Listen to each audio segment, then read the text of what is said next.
Hey guys, we're going to start off with a mass and change lab.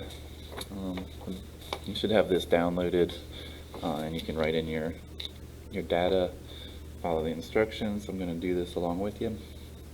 Um, Basically, our big question here is, how does mass change when appearance changes? So we're going to do a lot of mass measurements and different little experiments. Our first one here, a focus question. For packed and unpacked steel wool, how will mass change when steel wool is pulled apart? So basically, we're gonna ball up a piece of steel wool, which is just iron, kind of like hairy iron, and we're going to ball it up and weigh it and see if it changes the mass. All right. So I'm just gonna follow the instructions that are on the procedure here. Number one, ball up a piece of steel wool. This is steel wool. And I'm just gonna pack it together.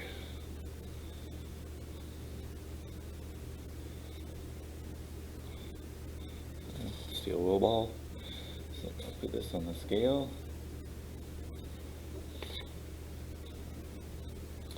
And it says mass of steel wool tightly packed will be 0.90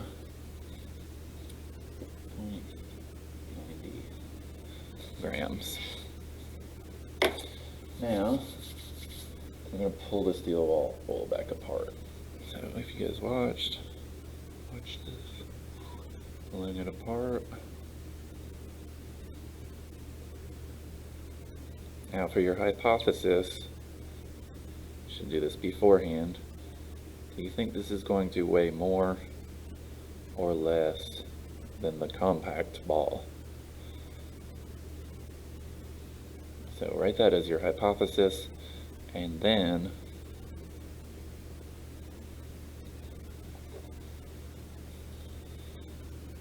looks like we got 0.89. So that means we had a change of 1 gram. So there's your data for part one. You'll have to write a conclusion. Why did it lose that little tiny bit of mass? And should it have? So part two of mass and change lab. This is melted ice. A big question, focus question will be, how will mass change when ice melts? I'm going to take a piece of ice, I'm going to let it melt, and we're going to see, did the mass change or not? So your hypothesis, I think the mass will go up, I think the mass will go down, I think the mass will stay the same. Go ahead and do your hypothesis, and then we'll go ahead and get the procedure done. We're going to weigh a small beaker on the scale.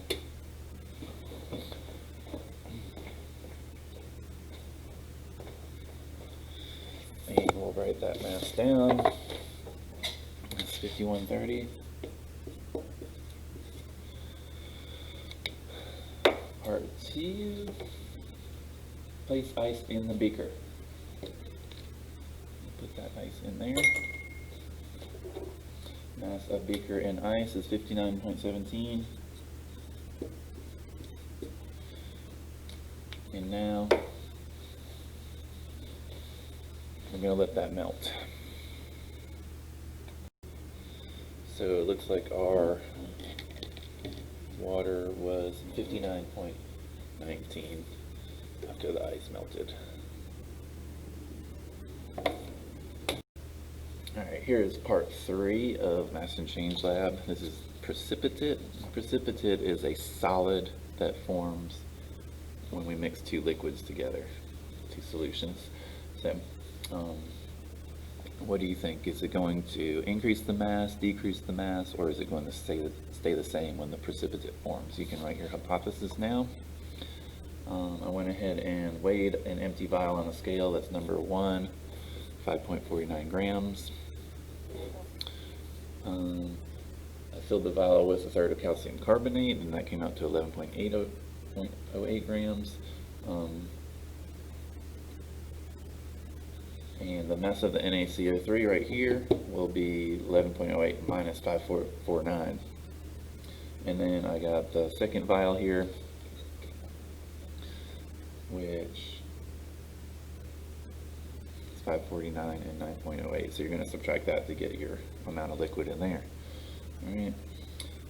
So what we're going to do now is we're going to mix them together so you can see the precipitate form.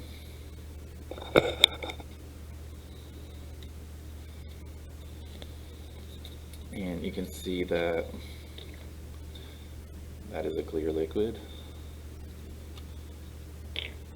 And that's pretty clear with liquid. It's got a little haze.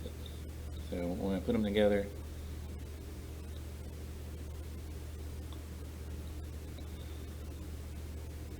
you see it turn white.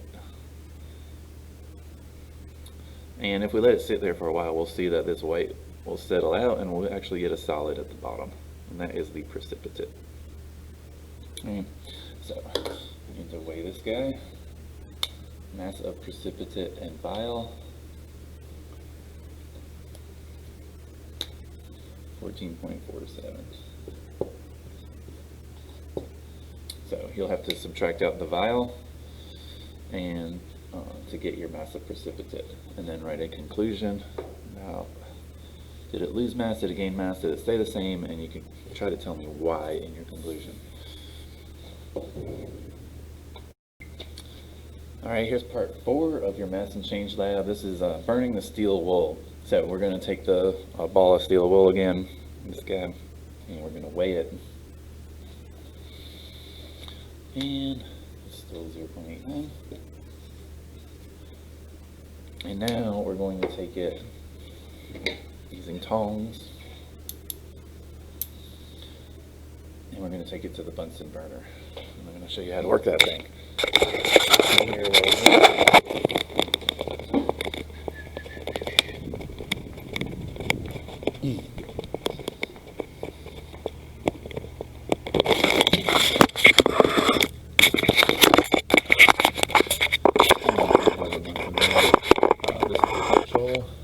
So when you light this thing, this is the Bunsen burner, this is the gas. The gas should be turned that way for off, this way for on. You can hear it coming, right? So you always want to light it immediately after you turn on the gas. So I'm going to turn it on and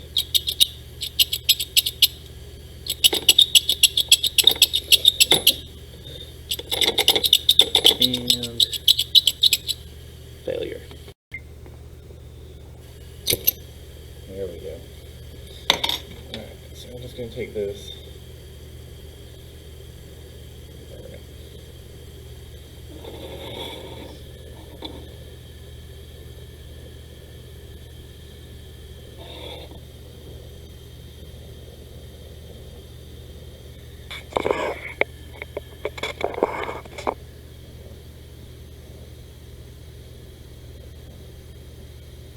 I'm going to make sure that it all gets burnt.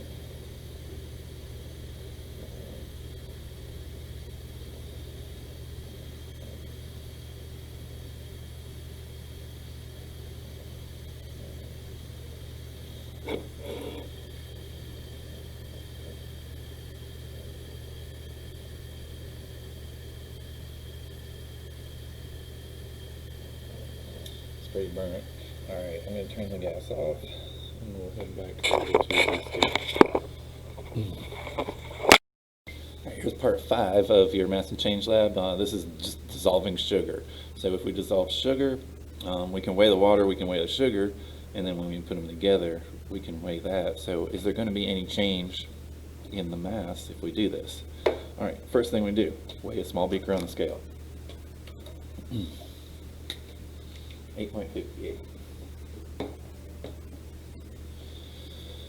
And we're going to fill the beaker with water halfway.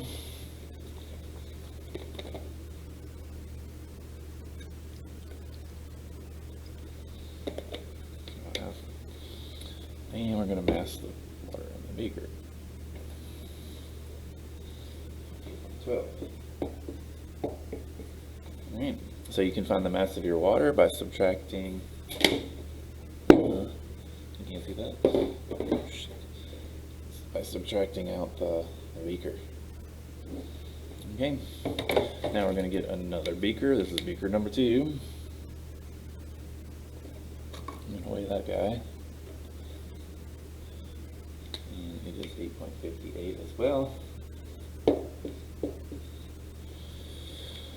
And now we're going to put a scoop of sugar in beaker number 2. I'm just going to pour some in there.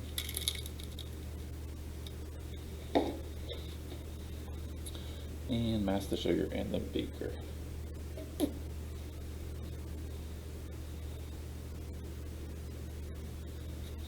Alright, mass the beaker 2. It's 12.52. So you can find the mass of your sugar by subtracting those two.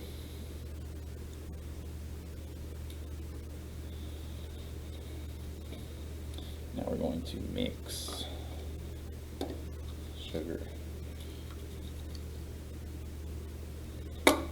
And then bring a stir over. Let's stir over this.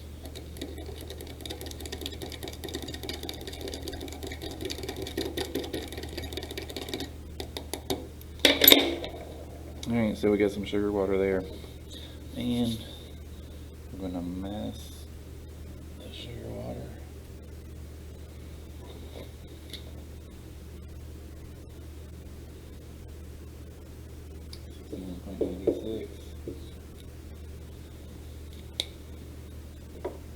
Alright, so now you can add up your sugar and water. Make sure you take out the beaker and figure out what the change in mass is, and you can write a conclusion. Y'all don't have to worry about whole class data. This is only one set of data. Alright, Mass and Change Lab, Part 6, Dissolve Alka-Seltzer. So we're going to take this Alka-Seltzer, this is for heartburn, and we're going to drop it into some water, and we're going to see if the mass changes. We'll weigh the water with Alka-Seltzer, and then we'll weigh the product afterwards. So, number 1, weigh a small beaker on a scale. 8.95.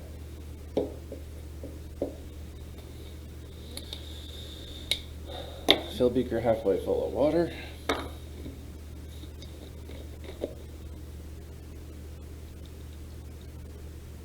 There it is. Mass of beaker and water. 61.28. We're going to mass another beaker. This is beaker number 2.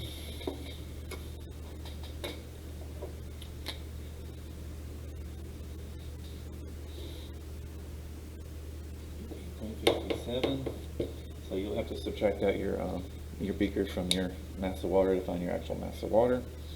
And then beaker there, 8.57. We'll take our piece of Alka-Seltzer, put it in the beaker, mass the Alka-Seltzer in the beaker, 9.92. So subtract this from this to get the weight of the Alka-Seltzer only. So you have weight of only water, only Alka-Seltzer here. And now we're going to put them together. And what you'll see is immediate bubbles, bubbles, bubbles, bubbles. All right.